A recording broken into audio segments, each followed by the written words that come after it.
I was deep in it, not just coding, but living it, every day, every night, tapping away at lines of code that would build a platform worth 70 million. I was pouring everything into it, time, energy, even holidays. My kid unwrapped presents beside me as I worked, barely noticing. This wasn't just a project. It was my legacy, my ticket to something bigger, something that would prove I mattered. And then Colin Wexler parachuted in.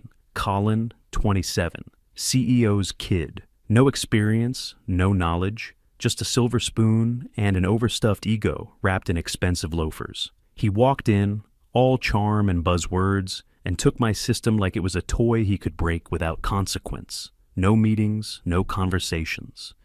I started documenting everything. I wasn't going to let this slide, not without a record. It didn't take long for Colin to start making his mark. The first meeting he called was a disaster. He stood at the front, talking about synergy loops and gamified compliance, words that had no business being in the same sentence. I remember Colin had no clue what they were doing, but he kept firing them to make space for more of his vision. Meanwhile, staging turned into a glitchy funhouse. Features broke, but nobody cared. He was too busy planning his next pitch to the CEO, as if we weren't all about to crash into a wall. I tried to escalate. I had to. There was no way this could keep going.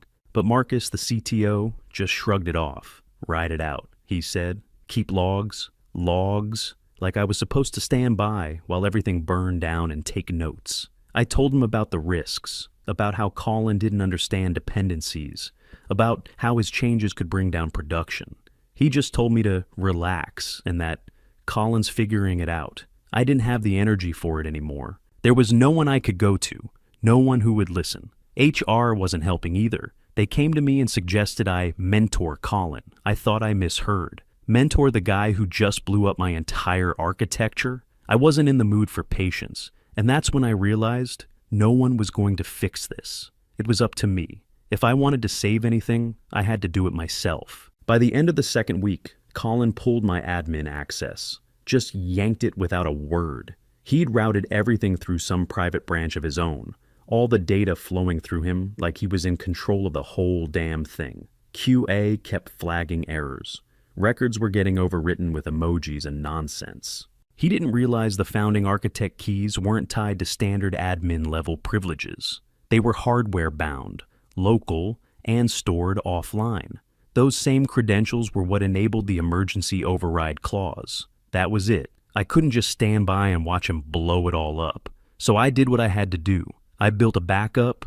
I called it the Ark. It wasn't much to look at, just a full system snapshot stored in an unused sandbox partition, buried deep enough that no one would remember it was there. I locked it behind checksum triggers, making sure that if anyone tried to mess with it, they'd trip an alert. No one would know about it until I needed it, and I'd need it. It was a small, quiet act of defiance, but it was the only thing I could do. As the company ran off the rails, I had a lifeline. My lifeline. The rest of the team, they were too busy watching the train wreck unfold to care. They just didn't see what was coming. But I did. And when it all fell apart, I'd be ready. Colin wasn't just pushing his Frankenstein build toward launch anymore. He was bulldozing his way through it. Anything that slowed him down, anything that could get in his way, was stripped out, like basic safety protocols. Things like error logging, validation checks, rollback points, the stuff that keeps systems from spiraling into chaos. He couldn't care less about that. To him, every delay was just negative energy that stifled innovation. I watched as QA fell apart. Their bug tickets were disappearing, like they'd never been written. One by one, they lost access to Jira, their primary tool for tracking issues. Colin even told them they were just too slow, and that the new system was about progress, not perfection. Progress, my ass. Junior dev Bria, always the quiet one, pinged me one day, whispering across the Slack channel, he's deleting logs and staging rollback points. He's just pushing everything live without reviews. That hit me like a gut punch. This was no accident. This wasn't a failure of oversight. This was sabotage. Colin was setting us up to fail, and he was doing it under the radar, erasing every trace of it. There wasn't going to be a backup, no safety net. If anything went wrong, and I knew it would, there'd be no way to fix it. No record, no accountability. I could feel the tension rising, and I knew I couldn't just sit there. Not anymore. I dug through the compliance charter we'd built years ago, buried deep in a folder I hadn't opened in ages. There was a clause, hidden in the fine print, a one-time emergency override for founding members or architects, in case of an existential threat to the platform. And I qualified. I wasn't about to wait for someone else to fix this. Not when they were all either too scared or too dumb to see what was happening. I ran the override. Clean, silent. Then I began taking snapshots of everything. Every log, every permission change, every fake approval with my name on it. My name, his forgery of it, was everywhere. I set a trigger to detect any tampering with these files, a safety mechanism that would alert me if Colin or anyone else tried to erase what was left of the truth. No one noticed a thing. Colin was too busy crafting his unscripted investor demo, hyping it up like it was the next big thing in tech. He was planning to go live with that broken, glitchy build of his, pretending everything was fine, as if a system on the verge of collapse could somehow pass as innovative. But I knew what was coming, and while he was busy polishing his fake narrative for the investors, I had built my own quiet countermeasure. If it all fell apart like I knew it would, I'd be ready. When the lights went down and the investors started asking questions, I wouldn't just sit there and let him twist it. I had everything I needed, every log, every permission change, every piece of evidence that would show exactly who had driven us over the cliff. I wasn't going to be the one who paid for this. Not when I'd seen it coming from the start. Not when I'd known, deep down, that Colin's vision was just a house of cards ready to collapse. The day of the demo felt like a stage play gone wrong. The company rented this glossy downtown space, all glass and polished concrete, like they were trying to look more important than they really were. Investors filed in, all in suits and holding notepads, eager to see what they were told was the next big thing in compliance tech. The room was buzzing with excitement, at least everyone except me. I sat in the back, no name tag, just blending into the background. I wasn't there to sell anything. I was there to watch Colin screw it all up. And I didn't have to wait long. Greg, the CEO, Colin's dad, kicked things off with his usual act, hyping up his son like he was some kind of genius. "This is a visionary," he said, waving toward Colin like he was the next Steve Jobs. Colin strutted up to the stage, all confidence, like he had invented the internet himself. I almost laughed. He started with the usual buzzwords: synergy, cutting edge, disruptive technology. It was all a performance. The investors were eating it up, scribbling down fake stats, nodding like they understood the glittery dashboard full of animations that hid the fact the system was one line of code from collapse. I leaned back in my chair, arms crossed. This was it. I could feel the tension tightening in the room, like everyone was holding their breath, waiting for Colin to pull the trigger on his big moment. And then he did. He hit the red clean start button, smiling like he'd just solved world hunger. The button in his mind symbolized letting go of the past, a new beginning. But I knew what it actually was. It was a countdown to disaster. The screen went black, a beat of silence. Then the error messages started pouring in, one after the other, like a flood of doom. System failure, rollback failure, fatal error. The entire environment, the one they were all about to present as proof of concept, crumbled in real time. Colin froze. His smile faltered for a split second, and then he stiffened, like he was trying to control the panic. But it was too late. The damage was done. Greg, his face draining of color, stammered into the microphone, trying to spin it. It's just a small glitch. A minor hiccup in the system. But nobody was buying it. The investors were whispering to each other, murmuring, their pens scribbling notes in the margins of their notepads. In the back of the room, Marcus, the CTO, was already pulling the shadow snapshot logs I'd preserved outside Colin's purge. He didn't need to look long. He saw the trigger, a change in the system, an action performed by Colin, using a forged approval under my name. It wasn't even subtle. It was sloppy, but it didn't matter. I pulled out my phone and forwarded the forensic logs. Every trace of tampering, every fake approval, every line of code that Colin had touched.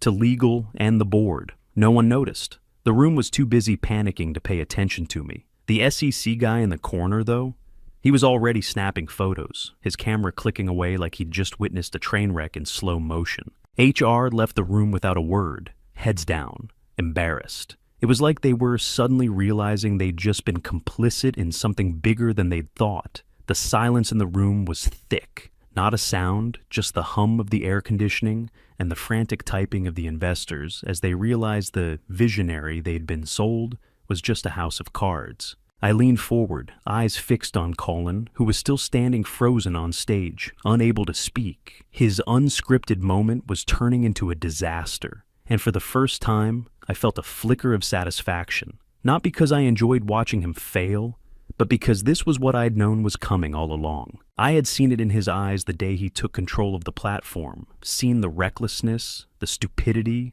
the utter lack of understanding of what he was playing with. And now it was his turn to face the consequences. Legal didn't waste any time. The room had barely settled after the demo bomb when a lawyer, cold and calm, looked me square in the eyes. "Did you authorize the override?" I didn't answer. I just handed him my phone. One tap. That was all it took. The screen flickered for a second before the full export popped up. Everything. The time-stamped and hashed log of Colin's tampering. Every line of code he'd touched. Every fake approval he'd forged under my name. Every server change. It was all there, clean and undeniable. Colin sputtered behind me, his voice rising in panic. "It's not a big deal. I was just speeding things up, cutting down the process. I thought—" "Shut it," the lawyer interrupted. His voice was sharp, final. "We'll handle the rest." Marcus, the CTO, stood beside me, eyes on the screen. He didn't need to say much. A single nod told me he had seen enough. "It's a forgery. His actions are clear." "That's your signature, Travis." Greg's face drained of color. He looked like he'd just been punched in the gut. "Can we salvage it?" His voice cracked as if he already knew the answer. Marcus didn't answer right away. He just stared at the chaos unfolding on the screen. He didn't have to. There was no salvaging this. No fixing what Colin had broken. I stepped forward, cutting through the tension, my voice steady despite everything. "There's a clean build, stable, ready to go." Greg looked like he was about to lose his mind. "Travis, please, you're the only one who can fix this. We'll restore your title, give you full control, whatever you need." I cut him off, my hand already reaching into my bag. I pulled out a portable drive, sleek and small, like a tiny piece of insurance. "It's encrypted. You can lease it. The build's on there." The room fell silent. Everyone turned to look at me, the weight of the situation finally hitting them all at once. They knew what that drive meant. It was the lifeline they were all depending on, the one thing standing between them and complete disaster. I turned to Colin, still standing frozen, his face pale and slick with sweat. I locked eyes with him, slow, deliberate. Term 1, I never see him again. His eyes flickered like he was trying to figure out what I meant. But I wasn't about to explain. He had tried to erase me, tried to rewrite my work, my legacy. But it was clear now. All he had done was bury himself deeper. I wasn't here to rescue him. I wasn't here to clean up his mess. Not anymore. Greg didn't hesitate. He was backed into a corner. I knew he didn't have a choice. He looked at the drive in my hand, the lifeline for the company, and nodded. "Fine, we'll lease it. We'll do whatever it takes." His voice was small now, resigned. There was no bravado left. The house was on fire, and I was the one holding the extinguisher. Everything I had built, every line of code, every decision was now mine to control. The recovery build was mine. The servers, mine. The logic layer, still mine. And the lease, it included licensing fees, payable monthly, no discounts. This wasn't charity. Greg might have wanted to beg some more, but he didn't. I could see, "Travis, are you free for a call next week?" I glanced over at him, noticing the desperate hope in his eyes, the way he was still trying to make this work. The smile I gave him was casual, but the answer was already there, written in the fact that I wasn't going back to them. "Yeah," I said, "I'm free." I had 3 offers waiting for me already. My phone had been blowing up with messages since the demo disaster. This company's problems were about to be someone else's problem. I stepped through the door and glanced back for just a moment. Colin was still standing there, sweating, silent. He didn't even have the guts to meet anyone's eyes. He was done. The empire he thought he had built had fallen apart, and there was nothing left for him to do but stand there and hope someone would pick up the pieces. But that wasn't my problem anymore. I didn't raise my voice once. I didn't need to. The facts were there. The evidence was clear. The system Colin tried to wreck, it was still standing. But the man who thought he could replace me, he was gone. And I was walking away, leaving him with nothing but his mess. A week later, I'm sitting in a quiet cafe, nursing a lukewarm coffee, scrolling through my phone. The headline catches my eye. Leadership shakeup at Wextech. Colin Wexler out. CEO Greg Wexler stepping back. The words on the screen don't even surprise me. If anything, it's almost anticlimactic. Colin's gone, Greg scrambling to save face, and the company's left with nothing but the mess they tried to build without me. The company had leased my build, the one Colin thought he could replace with buzzwords and a broken dashboard. I set the terms. Monthly payments, no discounts. Support billed hourly.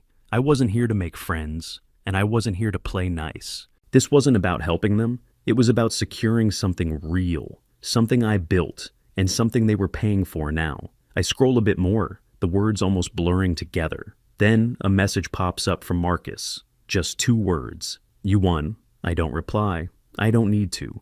I didn't do it for that. I didn't do it for some petty win or to watch Colin and Greg squirm. I did it because some legacies matter more than LinkedIn titles or neon dashboards. I built something that worked, something solid, something real. And when they tried to replace me with a TikTok MBA and a startup prayer, I didn't fight them. I didn't throw a tantrum or lash out. I let them hang themselves with their own pitch deck. Colin thought he was deleting my work. He thought by removing me, he could wipe everything out. But all he did was delete his own safety net. I'd known the whole time that when the house of cards came down, I'd still be standing. Now, they rent my arc like it's their only lifeline. Every month the payment comes through, to the guy they tried to erase. It's not revenge, it's rent.